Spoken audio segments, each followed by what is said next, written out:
Voilà, mes chers amis, on va terminer par ici. Dans cette dernière partie de nos émissions, nous allons parler de ce qui se passe à l'est du Congo avec les Américains qui sont déjà en train de superviser tout parce que ce n'est plus à notre niveau. Ce n'est plus à notre niveau. Félix Tshisekedi a fait ce qu'il fallait.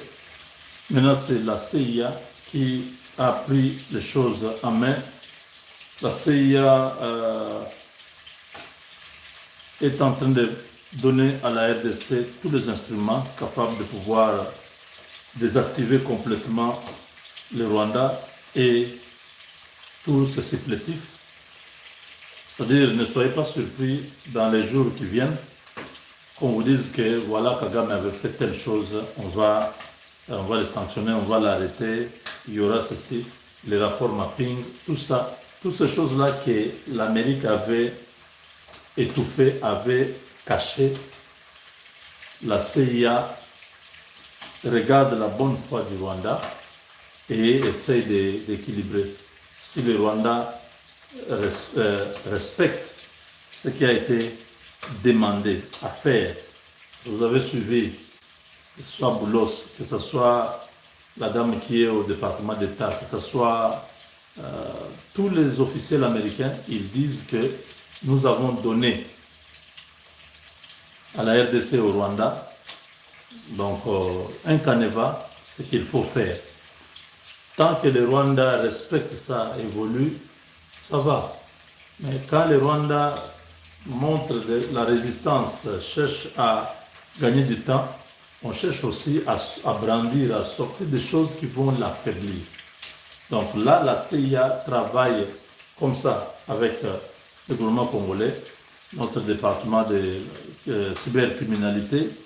On est en train de donner beaucoup d'informations, surtout à ce département de cybercriminalité au Congo, des informations pour neutraliser de l'intérieur toute la plaque tournante de Kabila qui permettait à ce dernier d'avoir l'argent à partir des entreprises qui sont au Congo. Je vous ai dit que Kaboululu a lâché, a vomi des morceaux. C'est Kaboululu qui gérait les contrats miniers de Kabila, les gisements miniers de Kabila, les sociétés minières de Kabila, bref, les avoirs liés aux ressources naturelles de Kabila. Donc, vous comprenez un peu, avoir ces messieurs-là, c'est déjà beaucoup. Ça permet à la République d'avoir une idée claire sur ce que Kabila gagne de l'intérieur. On a mis la main sur Arish Jaftani, la même chose. Celui qui couvre les activités criminelles de Kabila au niveau interne, tous ces supermarchés, ces immobiliers dans Kinshasa, à Lubumbashi, que ce soit à Goma, vous comprenez que tout ça, ça fait partie des éléments qui ont l'argent de Kabila, qui lui permettent de fonctionner à partir de l'intérieur et financer effectivement la rébellion qui est à l'est du Congo. Donc il y a un autre Moïse Kanga qui a fui, qui lui est en Australie, mais vous savez, vous pouvez fuir un jour, 2 jours, mais un jour on mettra la main sur vous et vous allez revenir pour répondre et rendre des comptes. Alors, tous ces Rwandais, donnez-moi une seconde.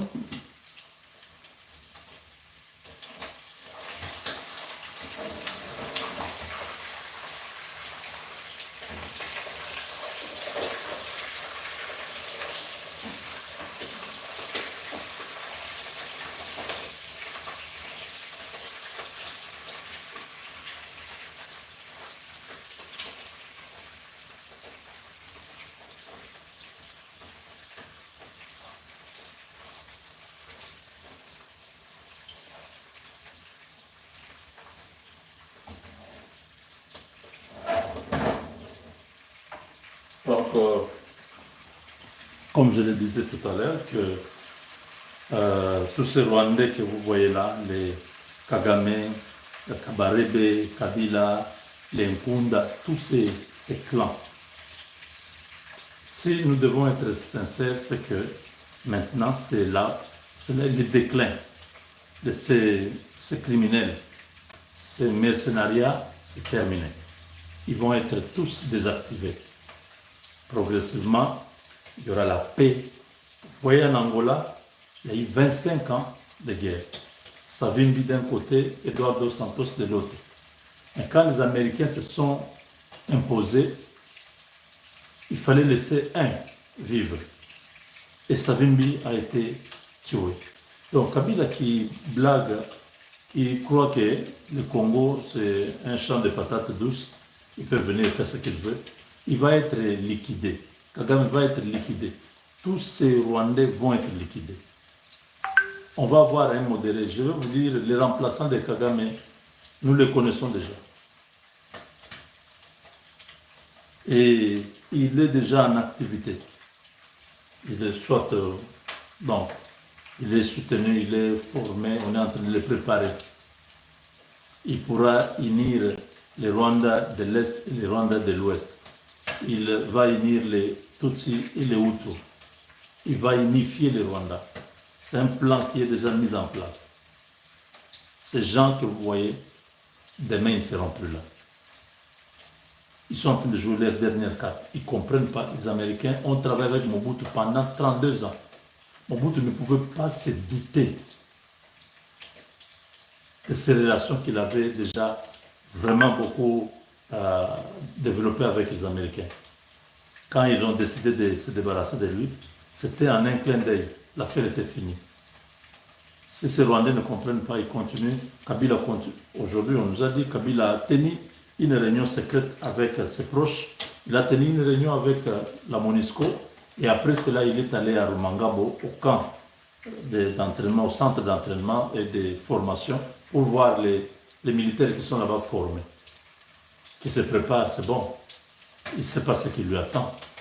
Il bombe le torse. Il est en train de montrer vraiment qu'il veut affronter le Congo. Parce que lui pense qu'il affronte la Tshisekedi. Non. Tshisekedi, c'est un représentant d'un peuple. Les Congolais ne veulent pas de ces messieurs. Ils ne comprennent pas. Encore une seconde.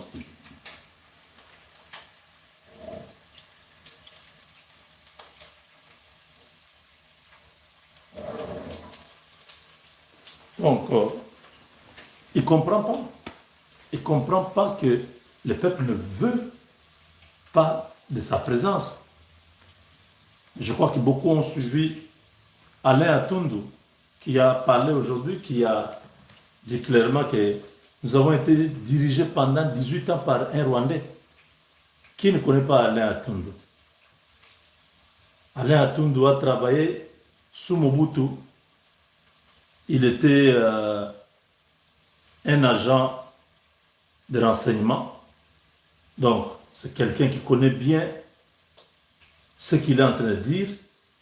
Il a travaillé avec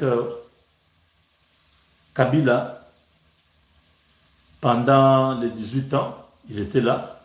Mais aujourd'hui, Alain Atundu décide de briser le silence et dire la vérité. Bon, il dit la vérité à ceux qui ne veulent pas croire. Nous connaissons déjà la vérité. Nous savons que Kabila, c'est un étranger qui a été imposé au Congo. Les Belges, les Européens, les Français en parlent tout le temps. Ils disent ça. C'est les Congolais qui sont des fois manipulés ou manipulables, qui ne croient pas à cette vérité-là. Quand vous regardez Kabila en 2001 jusqu'à aujourd'hui, vous voyez comment il est en train de changer les looks pour essayer d'être comme un musée. Il veut avoir le visage de musée, mais il y a des parties sur son visage qui l'empêchent de devenir comme musée. Hein? Quand vous regardez la partie faciale ici, vous voyez directement que ça, c'est un Rwandais. Il n'a rien de Congolais. Il peut laisser la barbe pousser, il peut manger, avoir un visage qui gonfle, il devient gros, tout ça. Ça ne change rien. Ça ne change rien. La vérité est connue. Ceux qui connaissent, connaissent. Et Aujourd'hui, même ceux qui ne pouvaient pas parler, Alain Atundu parle. Il dit que Kabila, hein, écoutez un peu ce monsieur. J'aimerais bien qu'il y ait des autoroutes. De l'est à l'ouest du pays, du nord au sud du pays. Voilà. La ligne, c'est ça là. Dans là où il y a autoroute à Milene, aujourd'hui, c'est les boulevards Lumumba, on multiplie par 4. Vous comprenez? La carrière est le roi, regardez ce monsieur-là. Regardez ce monsieur-là. Je vois aucun trait d'un Congolais sur ce visage. Ah ouais. Regardez-moi. Regardez les Congolais. Le Congo a été victime d'un grand complot. Ah ouais. Un complot à haut niveau. Nous étions victimes d'un grand complot. Regardez les Congolais. Vous voyez aujourd'hui Kabila qui est gros, qui a... Hein? Regardez-le. Regardez en 2001. Regardez. C'est lui là. Celui-ci, c'est un Congolais. Le Congo a été victime d'un grand complot. Ça va dans le Congolais. À haut niveau. Ça va dans le Congolais. Victime d'un grand complot. Il est là. Je vois aucun trait d'un Congolais Regardez. sur ce visage.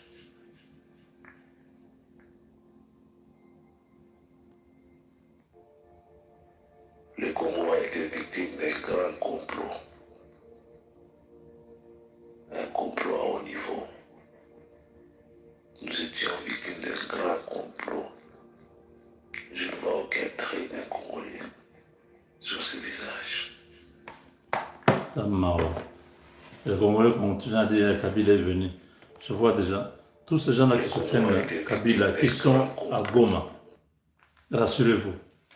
Tous ces Congolais qui sont manifestés, qui soutiennent le Congo, Kabila, à l'est, à Goma là-bas.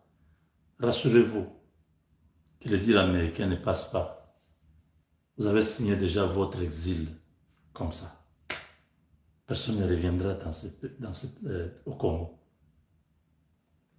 Vous ne reviendrez plus. Vous avez trahi le pays. Vous avez choisi le camp de l'ennemi à cause des billets de banque qu'on vous a donnés. Tout a un début et une fin. On ne peut pas continuer comme ça. Oh non, ce sont les opposants. C'est qui peut faire l'opposition contre son pays? Il voit les frères et les sœurs mourir à Goma là-bas, il ne dit rien. Et Kabila rentre à Goma, il s'installe à Goma, tout le monde trouve ça normal. Qui peut accepter ça? Oh, vous êtes radical. Non, non. Il faut vraiment le radicalisme. Parce que quand on a voulu vraiment que nous puissions être tous patriotes, tout ça, non, non. Ça ne va pas.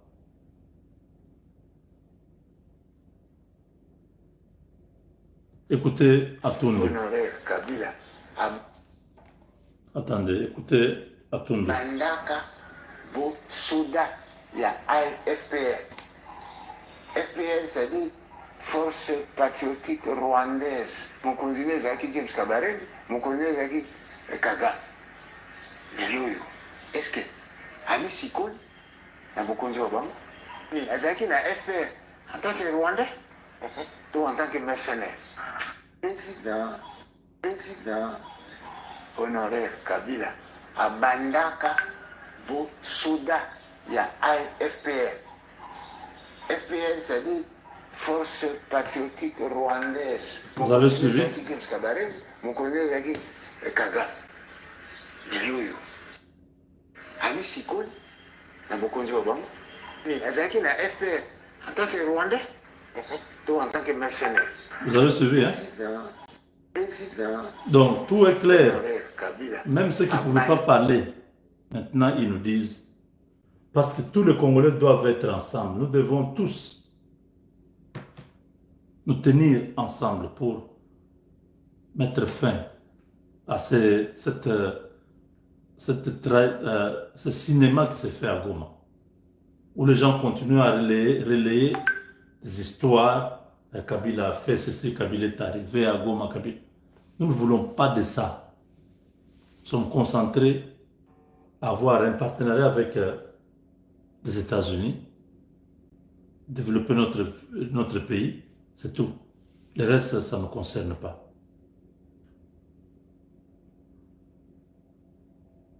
Donc il faut que la question de la nationalité de Kabila soit évoquée au tribunal. Que la preuve, ce monsieur est congolais, soit fournie à la justice. Parce que si on ne prouve pas sa nationalité, il faut lui retirer cette nationalité-là, frauduleuse, qu'il a usurpée du nom de Mouzé Kabila, pendant qu'il n'est pas fils de Mouzé. J'ai beaucoup aimé mon frère, le pasteur Guili, qui a expliqué que, mais écoutez, Kabila, s'il était le fils de Mouzé, comment Mouzé est assassiné, lui prend le pouvoir après son père, pendant 18 ans, le procès de son père n'a jamais été ouvert. Si Kabila était fils de Mouzé, quand même président de la République pendant 18 ans, tous ses frères, les Étienne Kabila et les autres, sont là. Kabila ne peut pas les récupérer. Même s'il y a eu des problèmes de rejet, les uns ne reconnaissaient pas les autres. Mais quel est ce problème-là dans la famille qui peut dépasser les problèmes de Joseph avec ses frères, 11 frères? Ça, c'est Pasteur Guili, je le salue là où il est. Il a dit, l'unique dossier compliqué dans la famille qui peut exister sur cette terre ici, c'est ce dossier-là. 11 frères se liguent contre leurs propres frères, les vendent. Mais l'attitude de Joseph, quand il les voit en Égypte, Joseph pleure. Joseph appelle ses frères dans la maison. Il fait sortir tous les Égyptiens. Et Joseph s'identifie à ses frères. Il pleure. Il les pardonne. Il leur donne des présents. Il leur donne des terres et tout ça. Parce qu'ils lui ont fait du mal. Ils l'ont vendu. Ils pouvaient aller mourir. Mais il les a pardonnés. Alors, Kabila, qu'est-ce que les enfants de Mouzé ont fait à Kabila Joseph pour qu'il ne puisse pas les pardonner, qu'il ne puisse pas se réconcilier avec ses frères, leur faire du bien, parce qu'il était présent 18 ans. Vous comprenez? Ça veut dire quoi? Que Kabila n'est pas le fils de Mouzé Kabila. Quand j'ai écouté Pasteur Guili, j'ai dit, oui, en tout cas ça sont des preuves. On ne peut même pas aller loin. Le procès n'a jamais été tenu. La famille de Mouzé, tous ces enfants-là, les Ibrahim et les autres qui disent tous les jours, si Kabila pouvait les récupérer, tous ils disent, bon, écoutez, le passé c'est le passé, papa est déjà mort. Ici, il n'y a personne qui peut se prévaloir enfant de Mouzé plus que l'autre. Soyons unis, nous sommes une famille. Non, Kabila est resté avec Jeannette et Zoé. Quand vous regardez les trois là, ils ont le même visage. C'est-à-dire, eux ne sont pas les enfants de Mouzé. C'est une autre famille. Zoé a dit que c'est en 1997 que j'ai connu que j'étais de la famille de Kabila. Donc la CIA travaille. Il y a beaucoup de données qui sont maintenant... Bon, je suis au courant. Il y a des choses qu'on donne quand on sait que c'est arrivé à maturité. Maintenant, on vous dit non, vous pouvez parler. On parle. Mais des choses qui ne se sont pas encore faites, on ne peut pas dire. Vous comprenez? C'est pourquoi nous vous disons seulement que la CIA est en train de fournir des instruments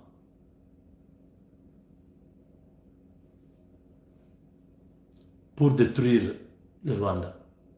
Quand je parle du Rwanda, ce n'est pas la population, c'est le régime qui est là-bas.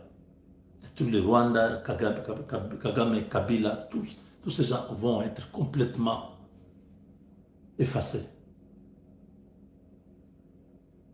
Parce qu'il faut que la paix soit dans la région. Le président du Burundi, je crois qu'il est arrivé à Kinshasa. Parce que dans la région, le Burundi et la RDC travaillent ensemble. Même quand on dit non, les forces étrangères partent. Le Burundi est là. Et il est venu pour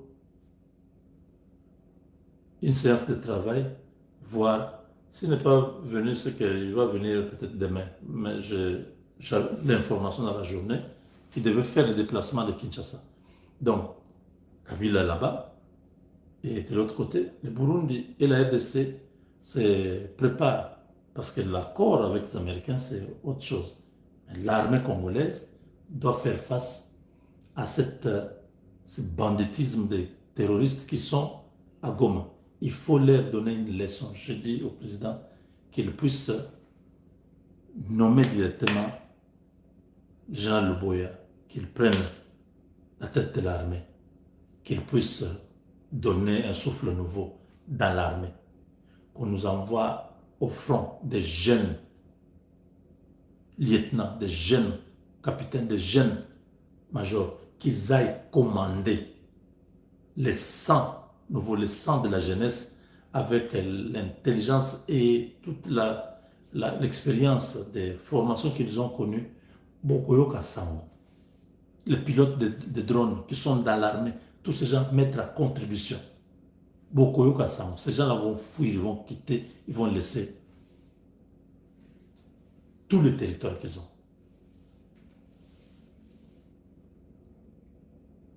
Sous les renseignements, nous sommes loin. Même le Rwanda n'arrive plus à comprendre. Nous avons les renseignements américains et israéliens plutôt, très costauds. La RDC, c'est le poumon de notre planète. Tout est là pour que la planète vive. Ce n'est pas un endroit où on va jouer comme ça. Non, non. Donc, merci de nous avoir suivis.